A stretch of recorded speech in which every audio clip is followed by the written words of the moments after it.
So my name is Winnie Bell. I was part of the development of INDDEX24 while at Tufts University, but I'm now at Intake Center for Dietary Assessment, which is at FHI Solutions.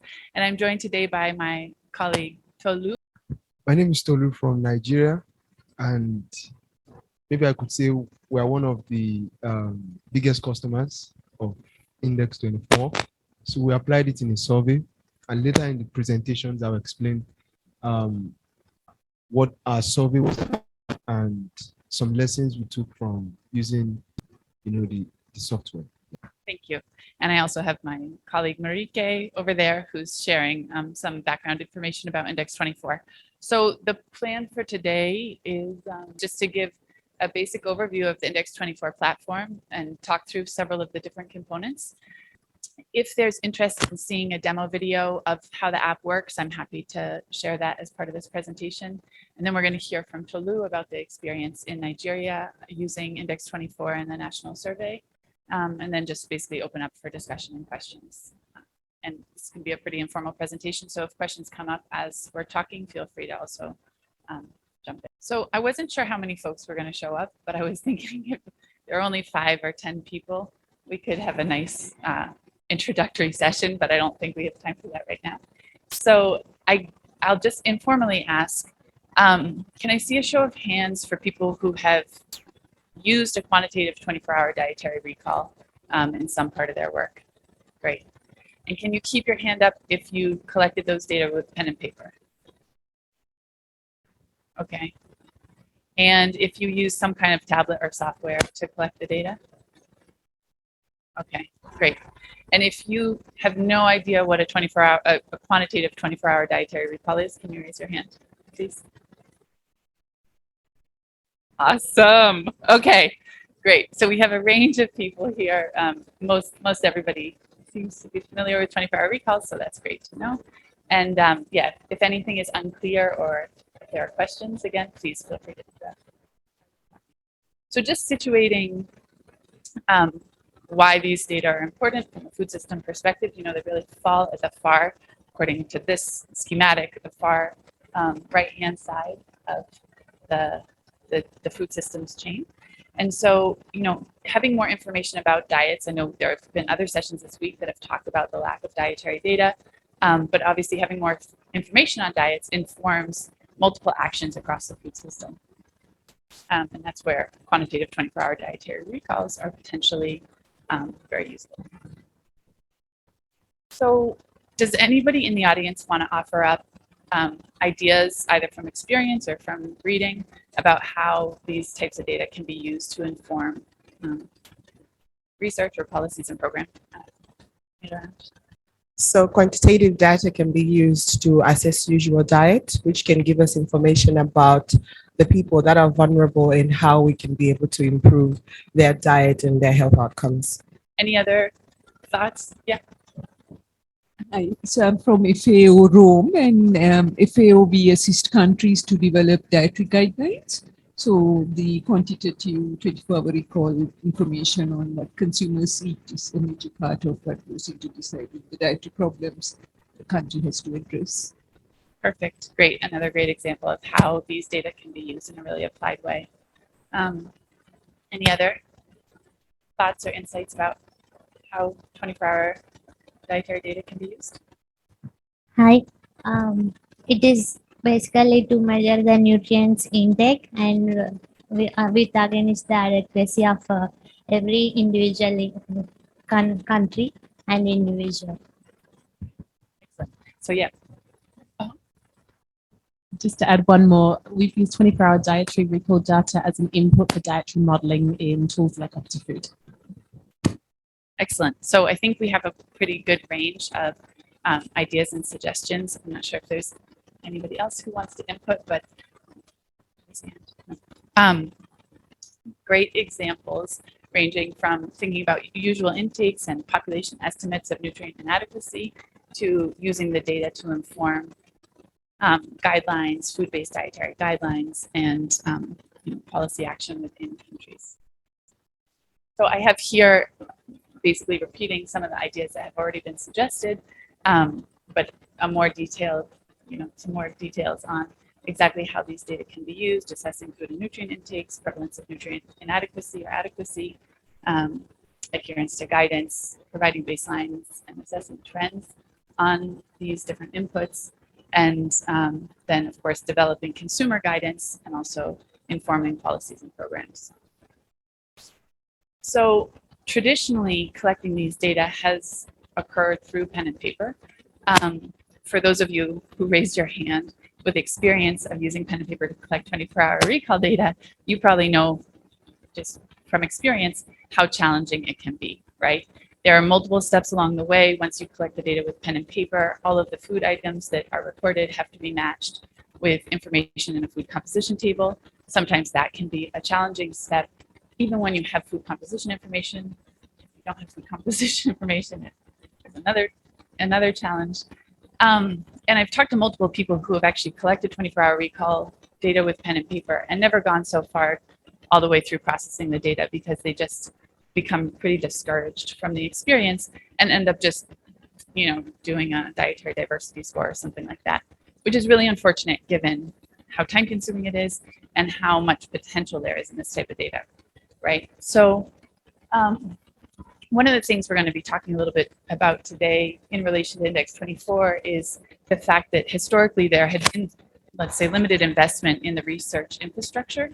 And so when I refer to that, I'm thinking of the food lists that are used in the recall itself, the food composition databases that are needed to convert the food items to their nutrient equivalents, standard recipes with the ingredients and ingredient proportions, and the conversion factors that are also used. So there's just been this lack of a centralized hub also to house these types of inputs, which has meant that when people conduct quantitative 24-hour recall surveys, they tend to recreate the wheel each time. And this has led to all sorts of inefficiencies. So this basically repeats, just the fact that, again, historically, this has really changed in the last 10 or so years, but there's been limited resources and incomplete infrastructure, and then various technical and methodological challenges related to collection of 24-hour dietary recall data. So Index 24 was it was designed within the Index project, which, as I mentioned at the very beginning, was started at Tufts University with funding from the Bill and Melinda Gates Foundation, and in partnership with others. We also, as I mentioned at the beginning, Index 24 is now hosted by Intake Center for Dietary Assessment. But the starting point was really trying to design a tool that could overcome some of these critical challenges. So we wanted to prevent this reinvention of the wheel with each survey. We wanted to ensure that there could be some kind of adaptability of the app, of the tool across varied contexts, that it would enable standardized data collection according to best practices, streamline the entire data processing and analysis component, and ultimately shorten the time and cost required from preparation through to the end of the useful data. And with that, we developed this system, Index 24. So I'm going to spend a little bit of time talking through each component just to familiarize all of you with the platform itself. And then, as I said, we can determine as a group whether or not we want to watch a demo of the app, and otherwise move on to hear about the experience in Nigeria. So just at a high level, these are the three sort of central components of Index 24. The first one is the Global Food Matters database. And I'll be talking in more detail about this in a moment. So just want to flag it here as this kind of centralized hub where we house all of these dietary reference data that I mentioned. So the food composition information, the recipes, the food descriptors, and portion conversion tables. This Global Food Matters database is linked with the Index 24 mobile app, which is designed to be a 24-hour recall multiple pass interview method, and works entirely offline for the interview process itself. And then these two components all link with a third, which we refer to as the analytical reports, which allows, after data collection, for easy identification of missing food composition information or missing conversion factors, and then also produces a set of summary statistics for the user or whoever has collected the data to then download that information and move forward for more complex analyses, including usual intakes, which is not part of the analytical report. So this is just a diagram of what I just described. And the Global Food Matters database we're going to just talk about first, which is at the top there. So as I said, this is completely centralized and online. I'll be sharing with you a link where you can register for access. If you Google it right now, you won't find it online, only because it's behind a firewall. And so as soon as you register, we'll send you login information, and then you can have access to all of the data that are in there, as well as upload and share any data. So the Global Food Matters database was really designed to enable data sharing among users, again, recognizing that there had been this tendency to not have this information easily available between different survey cycles and different users. Once you're inside of the Global Food Matters database, you'll see we have a number of data sets there so far that have been used in various contexts that have used the INDDEX24 mobile app, but users can easily download the data onto their desktop, work on it further, and then upload it again to their own workspace. And this whole system is linked with the INDDEX24 mobile app. So there's a lot of flexibility within the Global Food Matters database in terms of what type of information is uploaded, but it needs to be organized according to the format that we have in there, which is according to these 4 tabs, basically. It's in an Excel file. So if you're only interested in assessing, for some reason, macronutrients in a survey or select micronutrients, you don't need to fill out all 152 nutrient components. If instead you are very interested in collecting detailed information on amino acids, you could instead fill out all of the necessary columns in the Global Food Matters database. So there is a range also of information that's in there depending on the user's needs, and also, of course, the data that are already available. There's a space for recipe information, ingredients, and ingredient proportions to be entered. Lists of food descriptors that are used. You'll see they're used in the interview process itself to identify more detailed information about each food item, and then a tab where conversion factor details, including edible portion and densities, are entered into the system. So I can share this also in a more personal way, because this might be hard to write down right now, but this is just to indicate where one would need to sign up for access to the Global Food Matters database.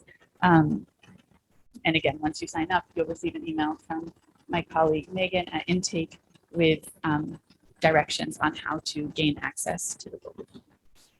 Are the descriptors the FoodX2 descriptors or different? Great question. No, so they are not. So yeah, using FoodX2 is optional in this system. We leave it up to users to determine if that's how they want to identify their foods. The descriptors are defined by the user. So in some cases, you'll see, if we decide to go ahead with the demo video, you'll see that in some cases, depending on the food composition also available, people might really want to include detailed descriptors, or if they want to collect information on brand names, then they would include those brand names as descriptors. But some users forego that level of detail depending on their. On the previous slide, are there already recipes and ingredient proportions in?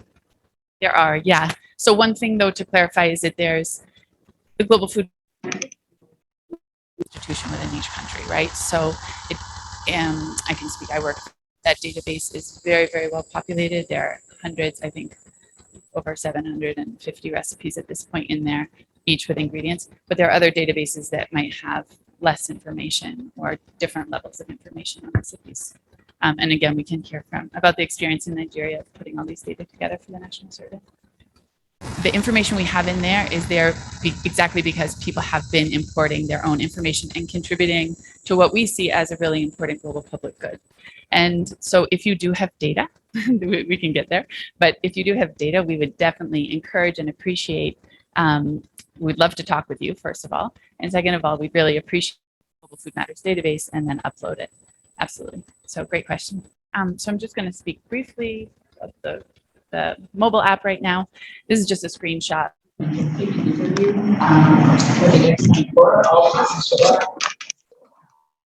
informs him that the recall is complete. The Index24 mobile app, as I've said now multiple times, is using 24-hour dietary recall method and the multiple pass method with the 4 passes and then a sort of semi-fifth pass for non-recipe information if the interviewer identifies a recipe that is not already in the recipe database. Foods and recipes are linked with the Global Food Matters database and are fully customizable, right? So even if you are, let's say, going to do a survey in Vietnam, but you look at the database and you identify that there's information that's missing, then you can add that information to your own version of the database, upload it again, and send it to the Index24 mobile app. The design has been made specifically to enable consistent and standardized data collection throughout the survey process with pretty specific probes that guide the enumerators through each stage. And each version of Index24 mobile app can be used in 3 languages in addition to English. So we ask, mostly for the Food Matters database piece, it's important that there's like one common language that can be carried all the way through. Therefore, we reserve 1 column in the database for English, but users can input 3 additional languages as they wish. And so this is all, of course, an interviewer or enumerator administered system and all able to work offline. Great. So for those, I know there was one hand that went up at the beginning with limited experience with 24-hour recalls, but there might be more people in the room. So just, I've now referred multiple times to this multiple pass method. Just to illustrate here what I'm talking about, we have the first pass, which also for anybody who joined the Global Diet Quality Score session the other day, we talked a bit about the importance of the quick list. So the first pass, again, is just this quick list method in which we ask the respondent to report everything that they ate or drank in the previous 24 hours. And by doing so, we get a hopefully pretty complete recall of what was consumed. The second pass, we ask for detailed information on each food and drink. And this is when the app, when the food list that's in the app really comes into play, and when having the detailed information in the app really pays back, because you're able to identify specific items that are linked with food composition information and make sure it's recorded at the necessary level of detail. So in the paper version that we talked about at the beginning, some of that information can get lost through the paper process. And then the third pass, we ask the respondent to try to estimate the portion size, the amount of each food that was consumed. There's flexibility again here within Index24 to use a variety of portion size estimation aids. So depending on the context that you're in and what makes the most sense for your population, maybe using a photo atlas is what is used in your country and the population is familiar with that. Maybe using proxy method with rice or sorghum or water or Play-Doh might be preferred. Maybe direct weighing. So it really depends, but we've seen a variety of options used. Then we have the non-standard recipe pass, which, as I mentioned, will only kick into the app if the respondent reports a recipe that isn't already identified in the state. And then we have the fourth pass, which is just a final review with the respondent where they're probed again, have they forgotten anything and if there are any details that they want to add. So that's what the process is within the app. So just very quickly, I'm going to talk about the survey management interface and the data analysis tools. So the survey management interface is what is, as a user or administrator of Index24, it's what links the Global Food Matters database to the mobile app. This is, we've used ComCare, which some of you may be familiar with. It's an app that at a very basic level and basic version is free to use. But this has been, Index24 has been built within ComCare kind of at a more sophisticated level, let's say, because it goes beyond the basic functions. But anyway, as a user, you would log into this exact interface. You would be able to see the version of the app that you're using, add additional modules if that's of interest, and then monitor all of the data collection as it's going on through this survey management interface. And then on the data analysis side, so these are the analytical reports that I mentioned. We can, if there's curiosity about these, we can talk in more detail either one-on-one or in the Q&A, but just to give you a sense of the information that's output at the end of data collection, or really at any stage during data collection that you're interested in. In this, there are more basic data monitoring files that you can check at the end of every day. This is really designed, once data collection is almost complete or complete, where you can download a master data file. You can download these, what I would call report 2A and 2B, that identify gaps in the food composition information and in the conversion factors. Then you also have the food level file and an individual level file with the diet summarized at the individual respondent ID level. And then there's a final report with nutrient intake summary statistics. So we have the option of a demo video of INDDEX24. So if you're interested in seeing the video, it's 15 minutes long. Can I see your hands? Okay, great. We'll go ahead and play it. And then from there, we'll move on and hear from Tolu about the experience in Nigeria. Hello, everyone. My name is Murad Morsi, and I'm a Senior Technical Advisor at INDDEX24 Dietary Assessment. In this video, I'm going to be doing a quick demo of the INDDEX24 mobile application that we're using to electronically collect 24-hour recall data. I've already gone ahead and registered a respondent. So this is why you see the modify respondent information option up there. I've done that just for the sake of time in order to really focus on the process of the 4 passes of the 24-hour recall itself. So what you're seeing here is a screen that presents for the moment just the first pass. The other passes do not appear until one has at least completed the first pass. So we're going to go right ahead and click here on first pass. What the enumerator will see is that they will see a series of instructions on the different screens. And what they will do is collect information about time of consumption for each eating occasion. And they will also collect a brief description of the foods, the mixed dishes, and the beverages that the person has consumed the previous day, from the moment they woke up until the moment they went the first pass of the 24-hour recall. And they will also record the place of consumption for each eating occasion. So the first, as is typically done with a node, when we do the quick list, it's broken down by eating occasion, and then we record the time for each of those eating occasion. What we're seeing here are 2-hour intervals. However, this is customizable. This can be changed so that it either displays itself in an exact time, or it can also be text-based to describe, the periods of time. So I'm going to select here the first period, and we can then move ahead to doing the quick list. This is going to be the quick list for, let's assume, the first meal of the day. Let's assume also that this is breakfast. And I'm going to start basically entering here whatever the respondent is telling me. I'm just going to take 2 very quick examples. It's going to be apple and some juice for breakfast. And one would continue with that quick list until they've covered all of the items consumed at breakfast. Then they can proceed ahead to the next step by asking whether this was consumed at home or outside of home. If you select the option not home, then in place of consumption, you do have here options that you can choose from, and these options are customizable.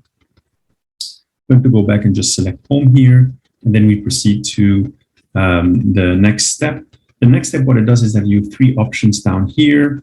So the first option, which is the option go back, allows you to go back and add additional foods or beverages that have been consumed in the past 24 hours that the person may have remembered, after you finished the quick list.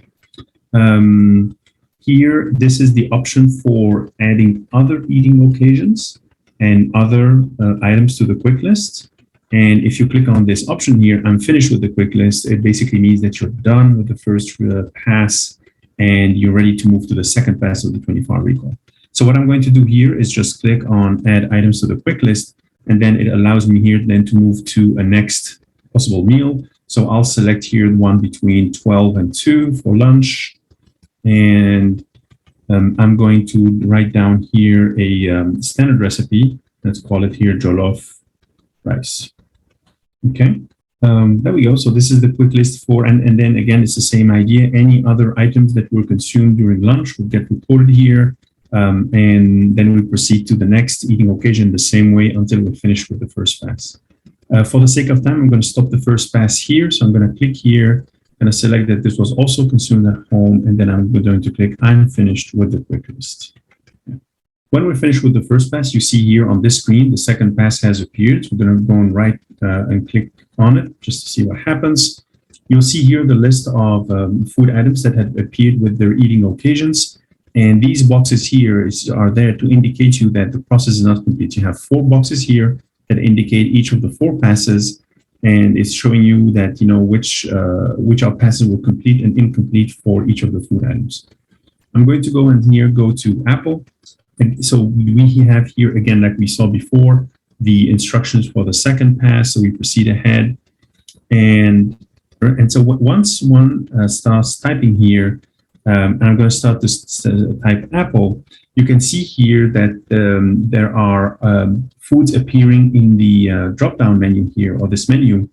And these foods are coming from the database that is in the software about which apples are available, which foods are available for this country. And we'll discuss at the end of this demo of where this is coming from. But right now I want to focus on what we have here in the database. So, I'll just choose Apple to begin with here. And then if I click on the next arrow, it's going to start asking the probe questions. And again, these probe questions are coming from the database that's preloaded in the software. And I'll tell you more about it later. But at this point, all you need to know is that these probes are customizable according to the survey administrators. So you can define for each food what these descriptors could be, and therefore what the probing questions will be. So in this case, we're just going to go right ahead and select red, for instance, and then we click on the arrow to the next screen. It's asking again for a set of additional descriptors, questions that the enumerators would ask to the respondent. And of course, at any point in time, the respondent always can say, I don't know, and then you can proceed with other probing questions. There we go.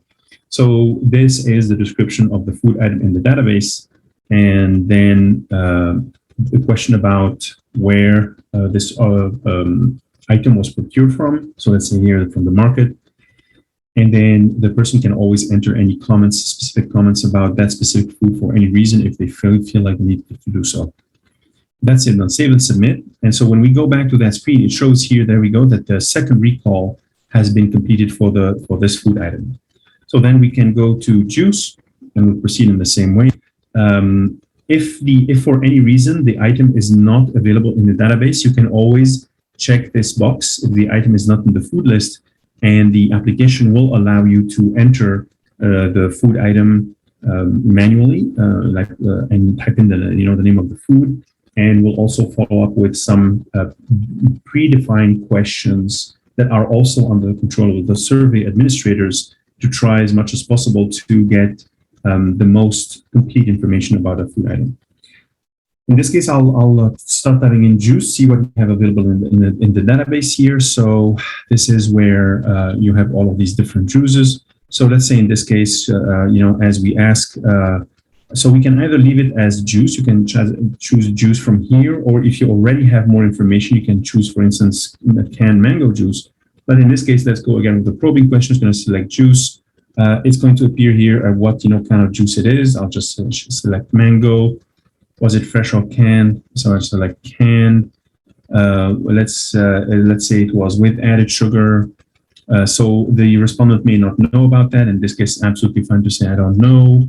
And then these are the brands of canned mango juice available in the country. Again, under flexible, customizable, we can change those according to the country. And let's go for Bravo here, and that's it. So that completes the description of that food item. Again, where was it consumed? Let's say, where was it procured from? Let's go for the market again here, and that's it. That completes the question of the mango juice. As we've seen before, as we return to the screen, you see now that the second pass has been completed for those two food items here, the apple and the mango juice. And so now we'll go for the jollof rice. This is our standard recipe, and we're going to go and try to find it in the database. So I'm going to try to type in jollof here, and as you can see, it appears here with in the database with rice or fragmented rice. So I'll select the first one, and so as you can see here, there are specific questions about, when one selects a standard recipe, they still ask all of to the respondent to list the ingredients of the recipe to the best extent possible. And they check, as they mentioned, the ingredients, whether those are the list of ingredients of the standard recipe are mentioned by the respondent or not. And then they confirm yes. Well, not all of them, of course, have to be mentioned, but if they are included, then they can say yes. And if not, they can always check this box here if the recipe does not correspond to the list of ingredients here. Like, for instance, if the person has added some, nutritious foods that are not part of the standard recipe, in this case, it's important to capture it. So then they would say no, and then there would be like a whole other thing that happens for non-standard recipes. In this example, we'll just stick to the standard recipe, which is going to select yes. Again, asking where the ingredients were procured from. And so let's say in this case, it's going to be like somewhere from friends and family. And again, any comments if you want on this. And this means here that you've completed the second pass for all of the food items. And when you complete the second pass for all of the food items, it tells you here that you're ready to proceed to the third pass. So we've seen the screen that tells us we're ready to proceed with the third pass. It brings us back to that screen, and all we have to do is just click on the arrow here. It brings us back to this main menu where we can now select the third pass, which, as we all know, is all about quantities. So we start with the apple again, and we proceed ahead with the instructions. Those two portion size estimation methods that you see here, they also come from the database that's preloaded in the mobile application. And again, I'll tell you more about that towards the end. But in this case, we have two portion size estimation methods available: direct weight or proxy weight using Play-Doh. I'll just choose Play-Doh here. It takes us to a screen where we can enter the amount of Play-Doh that's weighed on the electronic scale. So let's say in this case it weighed 86 grams. And then we ask the person if they had one or several apples of that type. And if they say it's one, then you don't have to do anything. You just can proceed to the next step. One is entered by default as the number of apple units consumed. But if for any reason they had 2 or 3, that information can be recorded in that field down here. We can enter 2. So I'm not going to do that. I'm just going to leave it as, just the apple, and then proceed ahead. And that's it. A summary of, what we just entered. The same thing is going to happen to mango juice. In this case, the measurement methods that's available is direct weight. So we're going to enter the amount in grams. So let's say 253. How many, portions, like glasses or cans or whatever of those that you have. Again, I'm going to leave it as the default as 1 and save and submit. And then the last one I'm going to choose here, it's the jollof rice, where we can use either photos, proxy weight with sorghum, or proxy weight using water. So I'm going to just choose a proxy weight using sorghum and enter the amount of sorghum that was weighed on the electronic scale. This is something that's collected on the field with the respondent. So let's say they weighed 368 grams of sorghum. The person has had, just a serving. So again, we're going to leave it here empty. If they had more than 1 serving, you can enter here 2 or 3 serving of that amount. So that's always a possibility. And then we proceed ahead to the next step, a quick summary, and then save or submit. We've completed the third pass for all of our food items. It means that we're ready to proceed now to the fourth pass. So the fourth pass is the final one. It's meant to be like a revision and a confirmation of everything that the person has consumed. So you will also, if you have made the links with the in the Food Matters database, I'll talk more about that later. With the composition of the foods, you can also review for those foods for which you already have that information, the caloric intake from the foods that was estimated for that person. So that's exactly what's appearing here. It's basically estimated total caloric intake for the respondent so far is 832. That's most cases going to be like an underestimation because again, like I told you, if not all foods necessarily are linked already to like a composition data at that point, and also if anybody enters foods that were not in the database, obviously, you will not have information for that. So here we can basically confirm the number of portions and the food. So we'll confirm, and we can confirm here also these are the items that were consumed for breakfast. And then we can also confirm the amounts consumed for lunch. There we go. And then there are a series of questions that are asked at the end of the recall just to help with the interpretation of the data. We asked the respondent whether that day was a special day or just like a normal day. So let's say it's none of the above here. We ask about the level of appetite, more than usual, or less than usual, or don't know. So select usual here. And also a question about taking any dietary supplements, yes or no. Just going to select no here. And then you always have the possibility, the numerator always has the possibility to enter any comments that they may have about this interview, like if something went wrong or they suspect that something was missing, whatever, anything can be just noted here for them and for the supervisors and for the survey administrators to basically make a determination about this recall in general. That's it. And so we save and submit, and this means here that the recall was completed. Now, there was one last thing I need to tell you. It's so where does this mobile application get all of its foods from? Where does it get, how does it know that for Apple, the follow-up question is red or another color, peeled, etc.? How does it know what are the ingredients of the standard recipes? All of this is happening in the Global Food Matters database, which is a web-based tool that is available for you free of charge, on which you can upload all of those databases in preparation for a 24-hour recall survey and before using the mobile application. It's already been used by many other countries and partners, so there's already a lot of information on it. It's meant to be a repository for all of the people working all over the world with 24-hour recalls to deposit these databases there. And with that, I thank you very much for watching this demo. Great.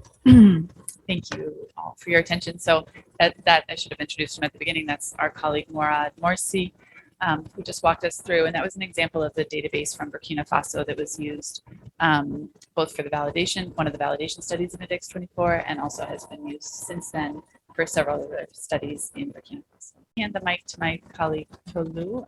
Okay, so morning again, everyone. Just here to give some kind of experience on using the app, the Nigerian National Food Consumption and Micronutrient Survey. So because of the brevity of time, I'll just run through this for you to have an idea of what the survey really was. Because and looking at the steps, you can see. In summary, we basically just assessed the dietary intake and also had a component for the biomarker survey. So I'm standing on behalf of the team, representing the team lead. So for the dietary intake component, we basically sampled, children, women, and pregnant women, and we're currently at the stage where we're trying to tell a story from what we found in the course of assessment. So yes, exactly. So this is where I just want to zero in on the gains that I think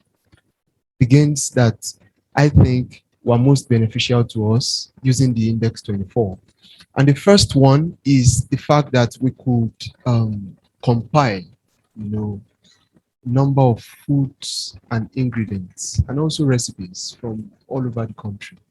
The country is a large one, quite populous, and the food systems are also complex. So for us, this is a big win because the last time we could aggregate the government, partners, funders together to carry out this kind of a survey was 20 years ago.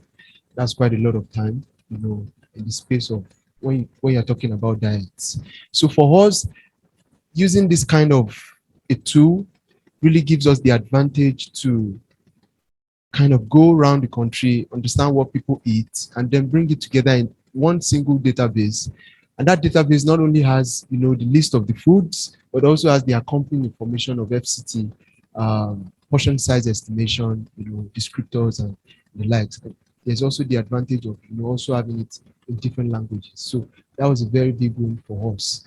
And I would just like to say that you can consider it as an investment, which means you put in a lot of efforts, which we have done in the past few years, put in quite a lot of efforts, financial efforts, human resource efforts. But yes, we have that database sitting there. And if we so choose to carry out another survey in the coming years, you can just go to that same resource and you don't have to go through that effort again. So it's very, very vital that, for us, that investment will begin to pay off in a couple of years. So the second thing that I want to really zero on this morning about the INDDEX24 app is the cost of data collection. Of course, everyone here who has gotten involved in the course of data collection, you know that data quality is a very big issue. The tool allows you to monitor real time.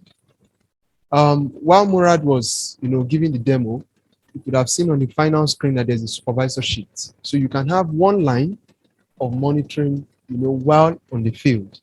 And it's also, the interviewer can share with the central space what has been collected the day before. So you can also have another team monitoring what is going on in the field.